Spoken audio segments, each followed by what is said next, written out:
I'm 38 now. Married. 2 kids. Founder of 2 startups. 1 acquired, 1 scaling fast. Life's good. But this one started 16 years ago, when I was just a 22-year-old intern with too much ambition and too little power. I had just landed a job at Marlowe & Keane, a mid-sized creative agency in London. They were known for their sleek campaigns and smug award speeches. I was, the guy making sure the fridge had oat milk and the conference room lights were working. Technically, my title was junior office assistant. But in reality, I was Harry, can you fix the printer? Harry, can you run out for flat whites? Greg wants his extra hot. Harry, the meeting notes didn't print. Again, and I did it all, without complaining. I smiled, nodded, stayed late. But what they didn't see was that I was paying attention, watching how the business actually worked.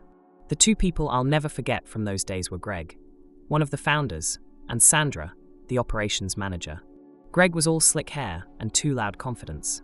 Bluetooth headset always on, sharp suits, and this constant air like he was seconds away from selling you a yacht you didn't want. You've got to move fast, Harry, he'd say, tapping his Rolex.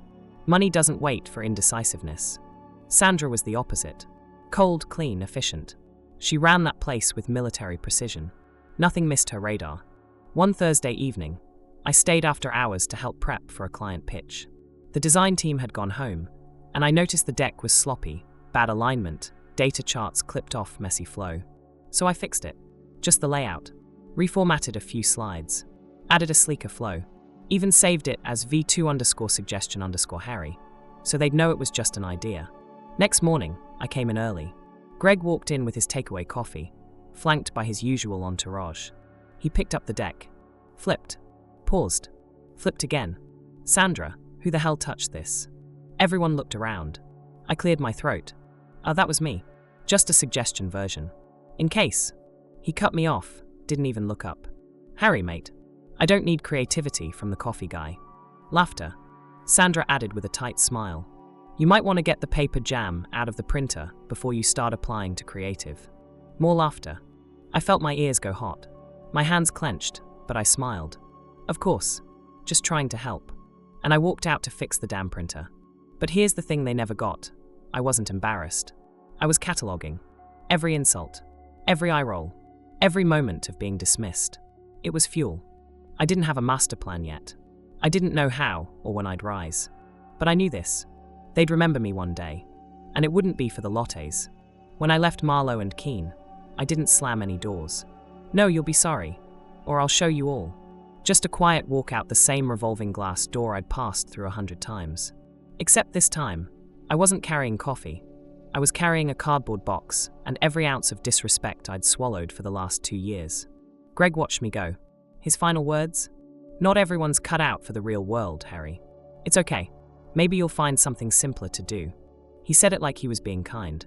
I gave him a tight smile. I didn't have the last word that day, but I promised myself I'd have it eventually. The next few years were blurry. I crashed on couches, lived off canned soup and cheap coffee, and took on the kind of freelance gigs no one else wanted. Bug-fixing ugly websites, data entry, logo designs for people who wanted something like Apple, but edgy. During the day, I buried myself in courses. Anything I could find. Front-end frameworks, API design, business law, SaaS pricing models. I was a sponge. Exhausted but dangerous. At one point, my friend Maya sat me down and said, "You're burning the candle at every possible end, Harry. You okay?" I laughed hollow. "No, but I will be." On weekends, I pitched whatever I'd built that week to angel investors, co-founders, forums. Anyone who would listen. Most didn't. I had a folder full of polite rejections and another full of brutally honest ones. But there was one guy, a retired VC named Martin, who took my call because I emailed him every Friday for 3 months straight. I showed him a prototype, a lightweight platform that let freelance designers streamline revision feedback with clients. "This it?" he asked. "This your big thing?" "It's not big," I said, "but it works, and it fixes something real." He stared at me for a second. "I'll wire you $50,000, he said. "Not because it's genius, but because you didn't quit." That $50,000 turned into V2 of the app. That turned into beta testers. Then a paid pilot. By year 3, we were a team of 6.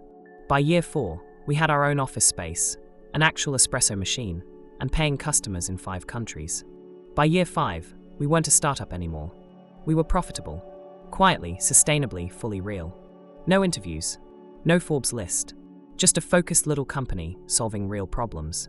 One late night, I was scrolling through a private acquisition board, mostly out of habit, maybe curiosity, when I saw it.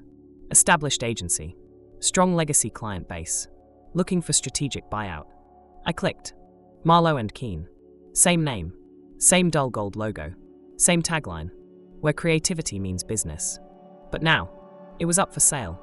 I stared at the screen for a long time, refreshed it, just in case I was hallucinating from sleep deprivation. Nope, still there. There was a contact email at the bottom. A name, not Greg, not Sandra, just their broker. Cold, clinical, all inquiries confidential, open to strategic discussions. I sat back in my chair, heart hammering in my chest. They weren't laughing anymore, and I wasn't making coffee runs. It was almost surreal, the name Marlowe and Keane right there on my screen. For a second, I just stared at the screen. Then I clicked request confidential info. I didn't buy it personally, of course. That would have been too easy, too obvious. Instead, I sent the paperwork through Westgate Partners, one of my quieter vehicles. Our lawyers handled the rest. By the time due diligence started, I was invisible. And that's exactly how I wanted it. The final negotiation was scheduled for Tuesday, 11 a.m. My team insisted I join.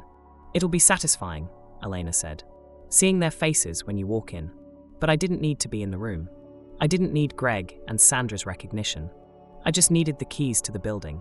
So I stayed in my office, coffee in hand, watching it all through a secure video link. Greg arrived first. Still wore those ridiculous brown loafers. Still acted like he owned the room, even when the room no longer belonged to him. "So where's the mystery buyer?" he asked, grinning as he adjusted his watch. Too rich to show up? Or just shy? Elena, seated calmly across from him, returned the smile politely. The buyer prefers to remain anonymous for now. They're more focused on operations than introductions. Sandra breezed in 5 minutes later, late as always. She looked at the folder Elena had prepared and scoffed. Transition roles? Consulting terms?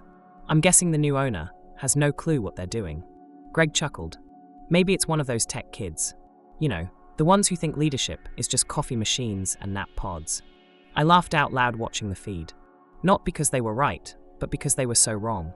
Elena remained composed. The buyer has followed your company's history for some time, she said. They respect the work you've done, but they also understand that changes are needed. Greg leaned back in his chair. Hope they have a thick skin. This place has teeth. It eats amateurs alive. I paused the feed there. Let his words sink in. Then I whispered to myself. That's what you said to me. Remember? The signing took 20 minutes. Greg barely read the terms, too eager to walk away. Sandra asked no real questions. Just checked her watch every 10 minutes. When it was over, they both stood to leave. Tell your boss we wish them luck, Greg said casually. They'll need it. Elena smiled, holding out her hand. I'll pass the message along. Later that night, Elena called me. You want to tell them yet? I stared out my apartment window, city lights glowing below. The same city they once told me I'd never rise in. Not yet, I said. They'll find out. Eventually. Just not from me. You sure? Let's let the new roles speak for themselves. Because here's the thing. Greg was right. This place wasn't easy. But the difference now? I was the one making it harder, for them. They thought it was a consulting offer. That's what the letter said, at least. Your insight would be valuable in transitioning our operations. Please arrive Monday at 9 a.m. Greg probably thought he'd be mentoring the next CEO. Sandra likely assumed she'd get some cushy advisory title with minimal hours and full pay. They were half right. Monday morning, I arrived early. It felt strange walking through those same glass doors. The ones I used to wipe fingerprints off of when I was the junior office assistant. But this time, the receptionist stood to greet me. Mr. Rowe, your office is ready. Mr. Rowe. I'd waited a decade to hear that in this building. At exactly 9:05, Greg and Sandra walked in, still dressed like they ran the place. Greg with his oversized ego and Sandra with her clipboard full of assumptions. They followed the receptionist down the hall, past their old offices, now occupied, and into the new conference room on the 12th floor. I was already there, standing at the head of the table. Sandra squinted first. Greg blinked, then froze. A pause. Wait. Harry. I smiled. Calm. Controlled. Good morning. Please have a seat. They didn't move. You're the one who bought the company? Greg finally asked. Through Westgate, yes. Sandra half laughed in disbelief. So this was some elaborate payback, huh? No, I replied, sliding 2 folders across the table. This is business. But poetic business? Maybe. They finally sat, still stunned. I asked you here today to go over your new roles. You're both welcome to stay on. We value legacy. And loyalty. Greg scoffed. You're serious? You want us to work for you? Technically, I said. You'd be working with the company. Just in different capacities. Sandra picked up her folder and read out loud. Office coordinator. We need someone who knows the building inside and out. You always prided yourself on organization, didn't you? Greg opened his own file and muttered. Internship program supervisor. You'll be training the next generation, I nodded. Just like you trained me. He looked up sharply. Is this a joke? Not at all, I said, standing. It's a second chance. Same company. Different direction. They were silent. Of course, I added. If it doesn't feel like the right fit, we understand. There's an exit package available too. I paused by the door. But before you decide, just remember, you once told me I should start by learning to copy things properly. I smiled gently. Turns out, I was paying attention.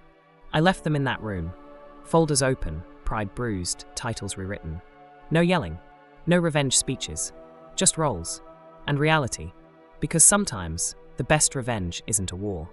It's a calm meeting, with your name on the door. It had been 6 months since the acquisition. The transition had gone smoothly.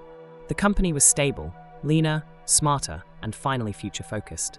Once the initial shake-up passed, I stepped away from day-to-day operations. That was always the plan. I never wanted to run the place forever. I just needed to redirect it. I left it in the hands of Mia, a brilliant CEO I'd recruited personally. Young, sharp, unshakable. The kind of leader I wish someone had been for me when I started. Greg and Sandra? They stayed. They didn't fight it, surprisingly. I think deep down, they knew their time as the big fish had passed. Their desks were smaller now. Their titles humbler. Their influence? Practically none. But they showed up. Punctual. Polite. Predictable. Funny how a shift in power turns noise into silence. One Thursday morning, I stopped by. Just for a walkthrough. No big entrance, no announcement. I nodded at a few familiar faces, grabbed a coffee from the break room, and strolled the halls that used to echo with their laughter, usually at my expense. Sandra spotted me first, coming out of the supply closet. She froze, holding a stack of printer paper. Harry, she said, a little breathless. Morning, I nodded. She blinked, then asked quietly. Why? I tilted my head. Why what? Why did you do all this? The buyout. The new roles. Us. I took a sip of my coffee and smiled gently. I didn't do anything to you, Sandra. It feels personal. I stepped a little closer, voice calm. You're here because you accepted a job. I didn't force you to stay. You signed your contract. She hesitated. Then, almost like a confession, she whispered. We didn't think you'd ever become anything. I shrugged. That's okay. I didn't need you to believe in me. I just needed time. Then I nodded toward her badge clipped to her belt, the same one she once made fun of me for forgetting. Besides, you applied. I just did the hiring. Her face tightened, but she didn't argue. She just stood there, holding printer paper, looking smaller than I remembered. As I left, I passed Greg's office. He was hunched over a screen, training 2 interns. The kind who probably saw him as just another mid-level supervisor. They didn't know the old Greg, and that somehow made it better. He looked up. We made eye contact. I gave him a polite nod. He didn't smile back. He just looked tired. And then I walked out. Out in the sunlight, I paused by the front steps. Same building, same logo, but everything was different. They laughed at my job, so I bought theirs.